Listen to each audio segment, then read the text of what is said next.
जो निभा न सकूं ऐसा वादा नहीं करती। मैं बातें अपनी औकात से ज़्यादा नहीं करती। भले ही तमन्ना है आसमां छूने की, अरे भले ही तमन्ना है आसमां छूने की, पर किसी को गिरा के छूने का इरादा नहीं करती। नमस्कार दोस्तों, मैं नाम क्या एक बार आप सभी का फिर से बहुत बहुत स्वागत करती हूँ। दोस्तों, आज की अपनी इस वीडियो में हम लोग लाइट के बारे में जानेंगे। दोस्तों, लाइट के बारे में हम लोग संपूर्ण अध्ययन करने वाले हैं कि लाइट क्या है, इसके स्रोत क्या क्या हैं, इसके गुण क्या क्या हैं और ये किस किस माध्यम से गुजरता है, इसे माध्यम की जरूरत है कि नहीं है। तो फिलहाल आइए इस वीडियो में हम लोग अपने सारे कन्फ्यूज़न्स को दूर करते हैं और लाइट के बारे में बेहतरीन तरीके से पढ़ेंगे। चलिए शुरू करते हैं। सबसे पहले हम देख लेते हैं कि लाइट है क्या। तो यानी कि प्रकाश जो है उसकी परिभाषा क्या है। तो सुनिए, प्रकाश ऊर्जा का वह रूप है, प्रकाश ऊर्जा का वह रूप है जिसकी सहायता से हमें वस्तुएं दिखाई देती हैं। देखिए, यदि प्रकाश ना हो तो हमें वस्तु नहीं दिखाई देती। यदि आप किसी अंधेरे कमरे में जाइए तो वहाँ कौन सी चीज़ कहाँ रखी है आप नहीं समझ पाएंगे। वही कह रहा है कि प्रकाश ऊर्जा का वह रूप है जिसकी सहायता से हमें वस्तुएं दिखाई देती हैं।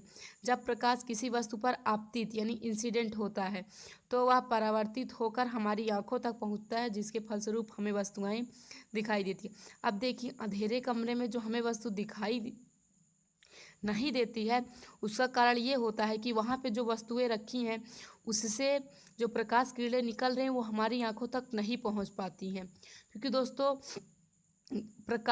वस्तु हमें तब तक नहीं दिखाई देगी जब तक वस्तु की जो उससे जो किरणें निकलेंगी हमारी आंखों तक ना आए, तब तक हमें वस्तु नहीं दिखाई देती। आपको कोई भी वस्तु तभी दिखेगी जब उस वस्तु से निकलने वाला प्रकाश हमारी आंखों तक आए और हमारी आंखों में उसका प्रतिबिंब बने, तब वो वस्तु हमें दिखाई देती है, अन्यथा नहीं दिखाई देती है। तो इससे एक प्रकार से हम कह सकते हैं कि जब हम वस्तुओं को देखते हैं तब वस्तु हमें नहीं देखती, जब वस्तु हमें देखती है तब दिखता है कि वस्तु कहाँ पे है। तो ध्यान रहे, प्रकाश क्या है। तो प्रकाश ऊर्जा का एक रूप है जिसकी सहायता से वस्तुएं दिखाई देती हैं। जब प्रकाश किसी वस्तु पर आपतित या फिर इंसिडेंट होता है तो वह परावर्तित रिफ्लेक्टेड होकर हमारी आंखों तक पहुंचता है, जिसके फलस्वरूप हमें वस्तुएं दिखाई देती हैं। ये तो हमने लाइट जान लिया। अब हम जानते हैं कि प्रकाश के स्रोत कहाँ क्या क्या हैं, मतलब प्रकाश हमें कहाँ से मिल सकता है। लाइट सोर्स से, स्रोत में से होता है दोस्तों। देखिए, प्रकाश स्रोत कह रहा है तो प्रकाश हमें कहाँ कहाँ से मिलेगा, सोर्सेस। तो देखिए, पहला जो हमारा है वो दीप्त प्रकाश। क्या है दोस्तों? दीप्त प्रकाश स्रोत।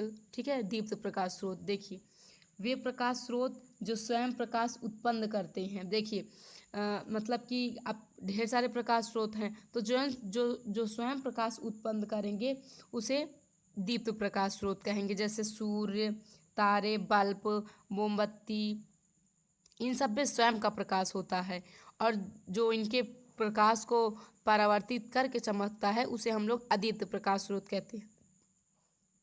जैसे देखिए, अदीप्त प्रकाश स्रोत, वे प्रकाश स्रोत जो स्वयं प्रकाश उत्पन्न नहीं करते बल्कि दीप्त स्रोतों को परावर्तित कर प्रकाश देते हैं, अदीप्त प्रकाश स्रोत कहे जाते हैं। चंद्रमा। क्या दोस्तों? चंद्रमा। देखिए, कह ये रहा है, पहले दीप्तों को देख लीजिए। दीप्त प्रकाश स्रोत वो होते हैं जो स्वयं प्रकाश उत्पन्न करते हैं, जैसे सूर्य, तारे, बल्ब, ये सब स्वयं का प्रकाश उत्पन्न करते हैं। और अदीप्त प्रकाश स्रोत, ये वो प्रकाश स्रोत होते हैं जिनके पास स्वयं का प्रकाश नहीं होता है, परंतु ये दीप्त प्रकाश स्रोतों के प्रकाश को परावर्तित करके चमकते हैं। जैसे चंद्रमा। चंद्रमा का खुद का कोई प्रकाश नहीं होता है, यह सूर्य के प्रकाश को परावर्तित करके चमकता है। इसी प्रकार कांच, मेज, ये सब भी होंगे। ठीक है, तो ध्यान रहेगा। तो प्रकाश स्रोत दो प्रकार के, दीप्त और अदीप्त। दीप्त प्रकाश स्रोत वो स्रोत है जिनके पास स्वयं का प्रकाश होता है। अदीप्त प्रकाश स्रोत वो स्रोत हैं जिनके पास स्वयं का प्रकाश नहीं होता, बल्कि ये दीप्त प्रकाश स्रोतों को परावर्तित कर लेते हैं तभी चमकते हैं, फिर प्रकाश देते हैं। ठीक है, और आगे अब हम लोग देख लेते हैं दोस्तों प्रकाश के गुण।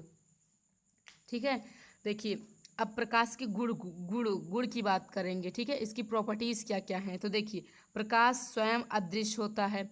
सही बात। प्रकाश स्वयं अदृश्य होता है। आप प्रकाश को देख सकते हैं? नहीं देख सकते।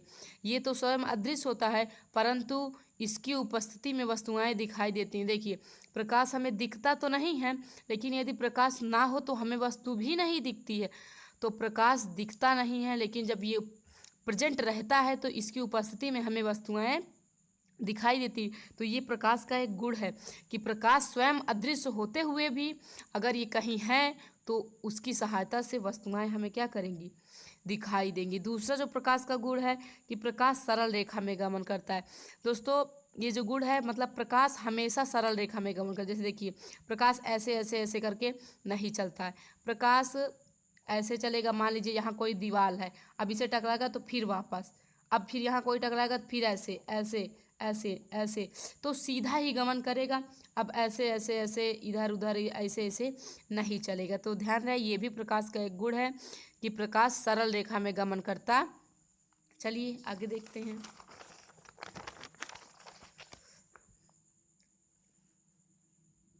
अब देखिए हमारा तीसरा है, प्रकाश के संचरण हेतु किसी माध्यम की आवश्यकता नहीं होती है, प्रकाश निर्वात में भी गमन कर सकता है। कहने का तात्पर्य यह है दोस्तों कि प्रकाश को चलने के लिए किसी माध्यम की आवश्यकता या फिर किसी सहारे की आवश्यकता नहीं होती है। यह वहाँ भी चल सकता है जहाँ ऑक्सीजन नहीं पाई जाती है।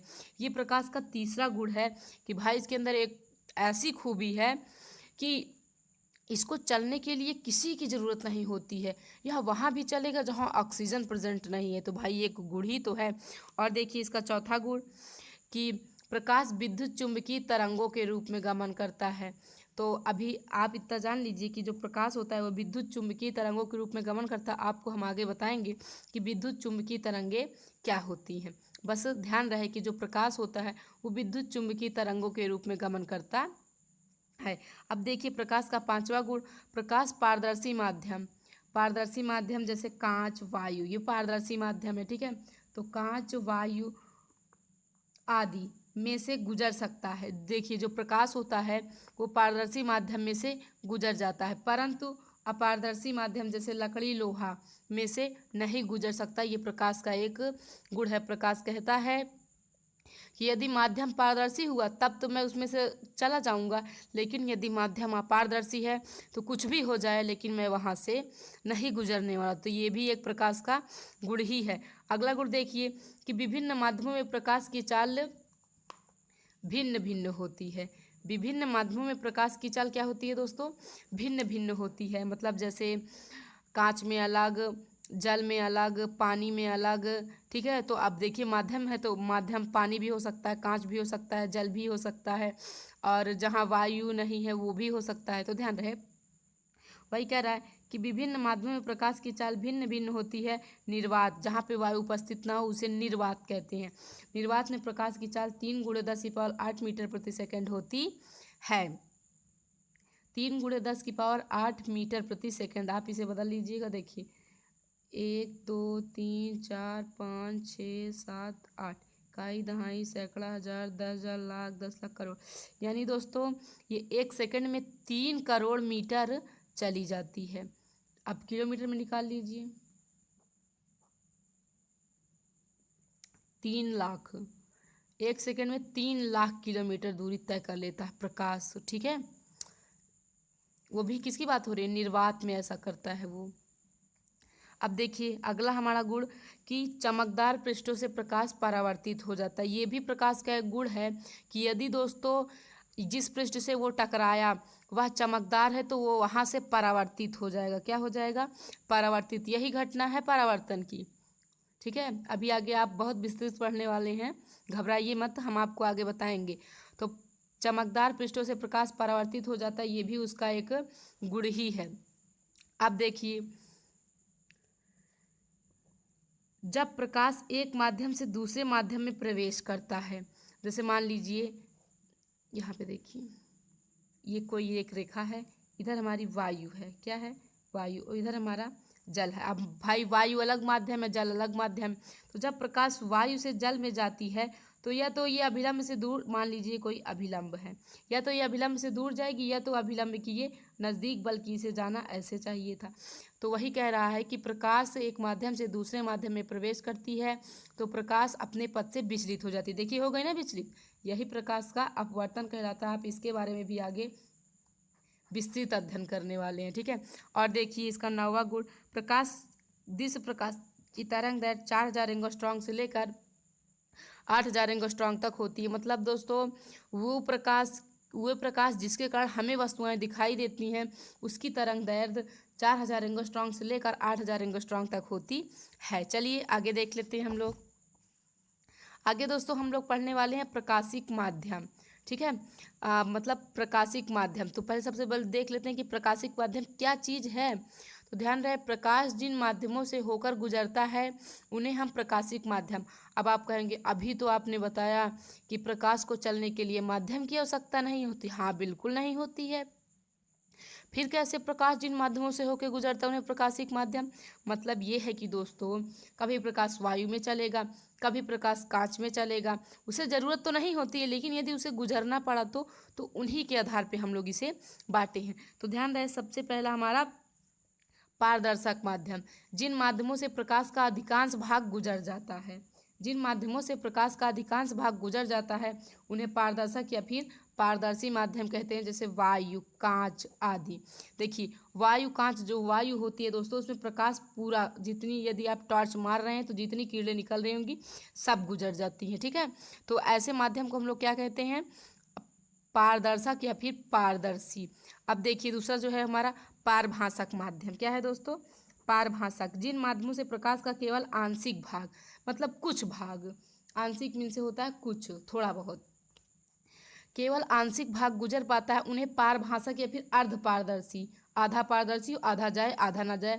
जैसे आप बोरे में टार्च मारिए तो आधी प्रकाश किरणें चली जाती हैं और आधी नहीं जा पाती, तो वो जो उनका जो माध्यम हो वो पारभासक या फिर अर्धपारदर्शी है, क्योंकि भाई आधी प्रकाश किरण जा रही है आधी नहीं जा रही है।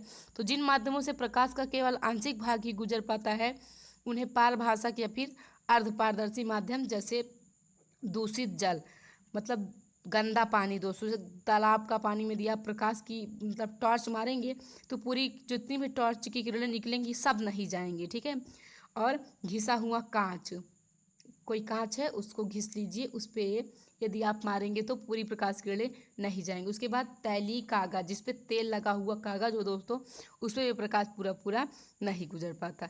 तो अब देखिए तीसरा है हमारा अपारदर्शी माध्यम, तो जिन माध्यमों से प्रकाश का कोई भी भाग नहीं गुजरता, पहले गुजरा फिर आधा गुजरा फिर अब गुजरेगा ही नहीं।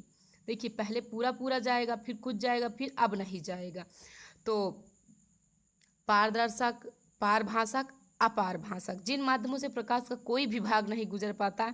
अपारदर्शक जैसे लकड़ी, लोहा, यदि आप मान लीजिए कोई गुटका है, इस पर यदि आप टॉर्च मारते हैं तो जितनी भी किरणें निकलेंगी कोई भी नहीं जाएगी, एक भी नहीं जाएगी, बहुत ज़्यादा ये ऐसे किनारे किनारों से मुड़ के चली जाएगी लेकिन उससे सीधे ऐसे नहीं जाएगी।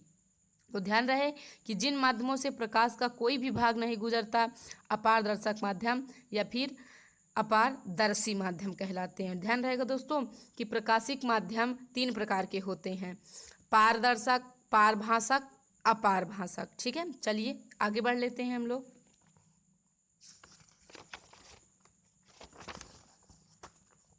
चलिए अब हम लोग देखेंगे दोस्तों प्रकाश किरण, लाइट रे आखिरकार क्या चीज़ है, बहुत ज़रूरी है हमारे लिए ये सब चीज़ें। तो चलिए सबसे पहले हम देख लेते हैं प्रकाश किरण, लाइट रे क्या चीज़ है। तो देखिए जब प्रकाश पारदर्शी माध्यम में सरल रेखा में गमन करता है, तो दोस्तों जस्ट अभी अभी हमने आपको बताया पारदर्शी माध्यम, तो जिनमें प्रकाश का पूरा भाग गुजर जाता हो, जिनमें प्रकाश का अधिकांश भाग गुजर जाता है उसे हम लोग पारदर्शी माध्यम कहते हैं, ठीक है। कह रहा है जब प्रकाश पारदर्शी माध्यम में सरल रेखा में गमन करता है तब प्रकाश के पथ को प्रकाश किरण कहते हैं। देखिए जो माध्यम होना चाहिए वो हमारा कैसा होना चाहिए, पारदर्शी। यदि प्रकाश इसमें से गुजरे, जैसे मान लीजिए कांच से गुजरे, वायु से गुजरे, तब जो प्रकाश जिस पथ से जाएगा उसी को हम लोग क्या कह देंगे, प्रकाश किरण। और प्रकाश किरणों के समूह को दोस्तों हम लोग प्रकाश पुंज कहते हैं। ठीक है, तो ध्यान रहेगा प्रकाश किरण किसे कहते हैं। जब प्रकाश किसी पारदर्शी माध्यम में सरल रेखा में गमन करता है तब प्रकाश के पथ को हम लोग प्रकाश किरण कहते हैं, तथा जब ढेर सारी प्रकाश किरणें मिल जाती हैं ना दोस्तों, तो उसको हम लोग प्रकाश पुंज कहते हैं। तो अब देख लेते हैं कि प्रकाश किरणें कितने प्रकार की होती हैं। तो ध्यान रहे कि प्रकाश किरणें 3 प्रकार की होती हैं।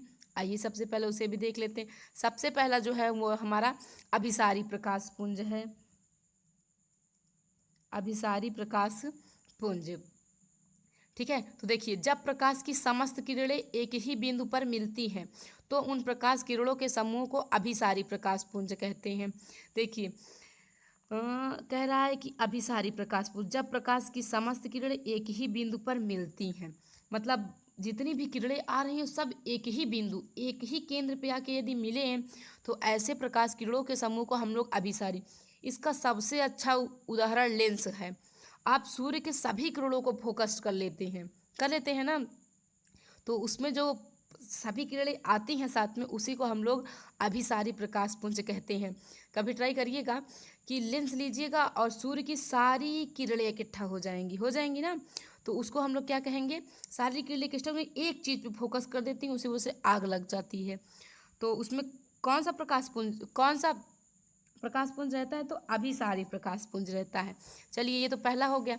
दूसरा देख लीजिए, जैसे देखिए यहाँ पे एक बिंदु है, सारी प्रकाश किरणें एक ही पे मिल रहे हैं। दूसरा देखिए अपसारी, जब प्रकाश की समस्त किरणें एक ही बिंदु से निकलती हुई प्रतीत होती हैं उन प्रकाश किरणों के समूह को अपसारी कहते हैं।